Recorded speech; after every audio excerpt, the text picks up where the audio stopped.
Across the South Coast, live from Solent University, you're listening to Solent Sports News. Good afternoon, it's 3 o'clock. I'm Ben James and these are your Solent Sports News headlines. FA Cup actions returns to St Mary this Saturday. The struggling Premier League side welcomed Championship high-flyers Burnley in the fourth round of the competition. Saints will be without captain Jack Stevens and centre-back partner Taylor Harwood-Bellis as they look to build on their 2-1 victory against Ipswich last weekend. Ivan Juric said he's pleased with the progress his squad is making so far. I was training well, but I think we are improving. That we are getting better. The mechanisms are better. They really start to understand what I want. Reporter Billy Hunter took to the streets of Southampton to see how the fans feel ahead of tomorrow's clash. Oh, Jesus, man, that's a tricky one.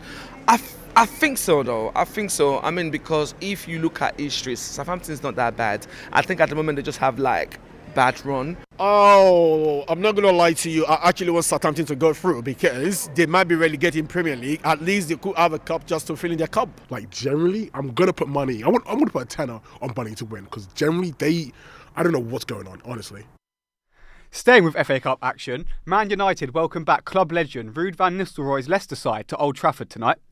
United scraped through in the third round against Arsenal, beating them on penalties. The holders will be aiming to reach a third successive final despite their recent form.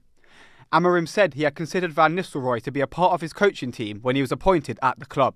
I have my team and my staff, and I could keep Ruud because it was a good thing for me, a popular thing to do. But then I will not put Ruud in front of my guys, no matter what. Chelsea striker Sam Kerr is currently facing charges of alleged racially aggravated assault against a British police officer. Her 5-day trial at Kingston Crown Court is expected to end today. Reporter Chloe Jones was spent yesterday in court and is currently awaiting the results of today's outcome. Chloe, how has the trial unfolded so far? Well, yesterday was an emotional day in court as Kerr's pregnant fiancée, Christy Mewis, took the stand.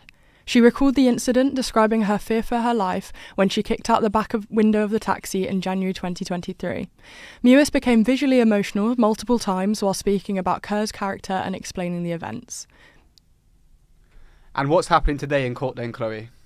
Well, we anticipate hearing character reference statements read out loud, with Miss Mewis taking to the witness box again, continuing on from yesterday. While the proceedings are expected to conclude today, there is a possibility of an extension since they were initially scheduled for 4 days and this is now day 5.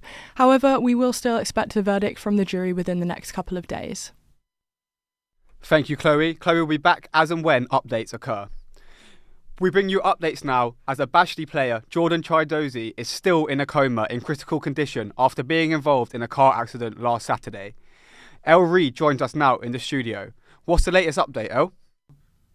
The latest update that we have still is that Chidozie is currently in Southampton General Hospital, having sustained potentially life-changing injuries.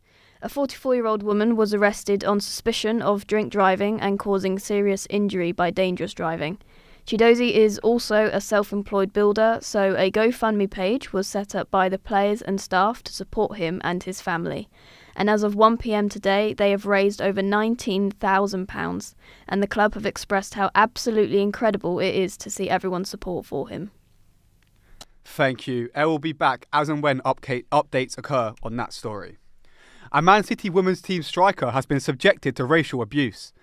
Man City have reported abuse directed towards Khadija Bunny Shaw to the police following their WSL defeat to Arsenal last Sunday. Man City manager Gareth Taylor said the whole club is behind her. When you're affected by things like that, it's really, really difficult. So not really had time to have a good conversation with her about it, but she knows and she needs to know that the whole team and the whole club are behind her in this. There's big news coming out of the gaming industry this morning. If you're a fan of Football Manager, you might want to cover your ears.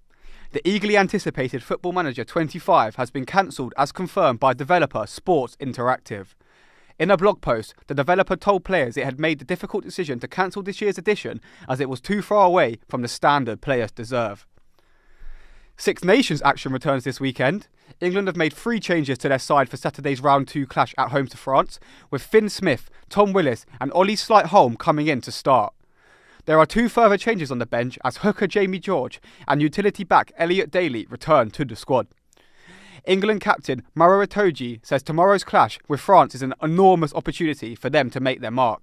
You tell me a game where you play for England and there's no pressure, and I'll probably say that's a game that you're probably not playing for England. Pressure is the air we breathe, is the arena we operate in. The Premier League of Darts made a comeback last night. Luke Humphries beat Nathan Aspinall, Michael van Gerwen and Chris Dobey on his way to winning the opening night in Belfast.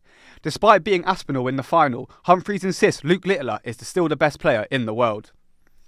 In American football, Josh Allen has been named the most valuable player for the 2024 NFL season. Allen, who led Buffalo to a fifth straight AFC East title, got 27 of the 50 first-place votes from a national panel of media members. Even with Allen the MVP, Buffalo narrowly missed out on a Super Bowl spot to the Kansas City Chiefs, who now face Philadelphia Eagles on Sunday. In cricket, England's upcoming Champions Trophy match against Afghanistan will go ahead. Many supporters believe the match should not go ahead because of Afghanistan's harsh outlaws towards female sport since the Taliban takeover in 2022. Sticking with cricket, all 8 of the 100 franchises have been put up for sale, with the England Cricket Board's 49% stake of each side to be sold. Reporter Owen Huggins has more on this story. Over the last few weeks, all 8 of the 100 franchises have been put up for sale, with the England Cricket Board's 49% ownership of each side to be sold. Southampton-based Southern Brave is yet to be sold, but with the county's majority owners being Indian-based conglomerate GMR Group, they are expected to purchase the ECB's 49% stake.